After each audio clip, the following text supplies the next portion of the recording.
Hi, class. Here, let's go over, this is number 11 on the chapter 2 process. Here we go. Let's share my screen. It says listed, wait, I'm gonna just change this one just a tad bit, just so that we all you'll see the get the general idea, and then we don't have to. And that way I'm not doing the exact problem you have. So listed are the ages of 32 visitors to the DMV on a Tuesday.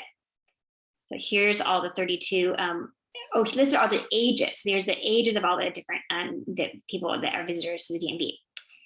31 lies in what percentile?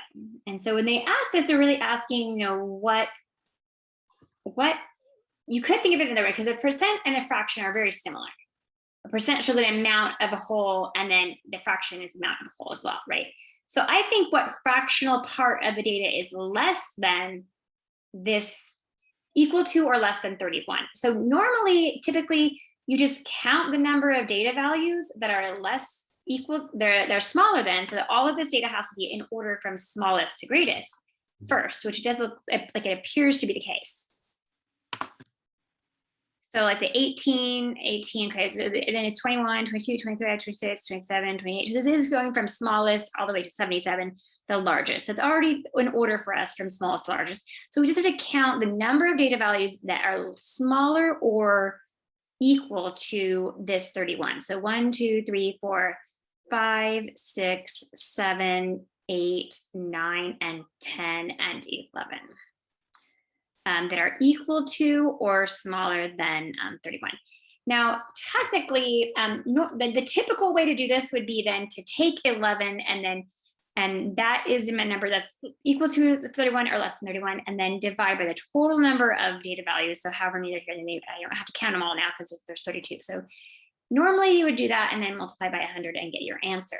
This is kind of the general kind of format to find a percentile. I think that it's a more popular one, but then in situations where we have two 31s, they're like, well, wait a second. What do we do? Because there's two 31s. Is it really 10 values less than 31 or 11 values less than 31 or less than or equal to 31? So it bothers them that 31 is, so they just came up with a slightly different formula for doing it. And so they want this. So sometimes they use the formula I just mentioned, and sometimes they use this other formula. So this other formula says, hey, how many numbers are strictly less than 31? So you would count, there's 10 values less than 31. So X here is 10. Mommy, I want my own backpack back. Where is it? Sorry about that.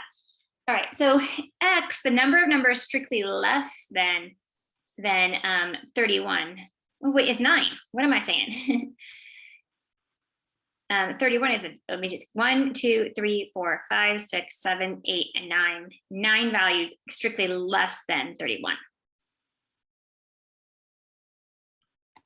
So X is 9. Then it says Y is the number of numbers equal to your data value. So there's 1, 2, there's 2 31s. So Y is equal to 2. And then N is the total number of data values. I could count them all, 1, 2, 3, 4, 5, 6, but they already tell me there's 32 ages here. So N is 32. So now I just have to plug into this formula right here. So in the numerator is X plus 0.05 times Y all over 2. So plugging in for X is 9, plugging in for Y is 2, and then I'll divide by 2. I have to do the multiplication first here, and then I have to add. So 0.5 times 2 is just 1. So it's 9 plus 1 divided by 2. So it's 10 divided by 2. So that is 5.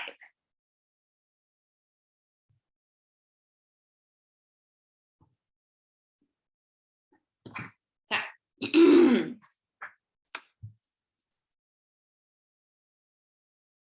I'm sorry, not divide by 2, divide by 32. What? Divide by n. Sorry about that.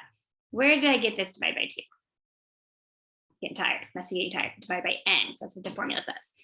But then we also have to multiply this by 100. It's something that I forgot that it's going to be in decimal form and they want it actually in percent form. So Where's my? all right, oops, it's divided by 32 here. So let's try that again. So it's 10 divided by 32, which I'm like, why are we getting a whole number? We should get a decimal here. Now, if we do that,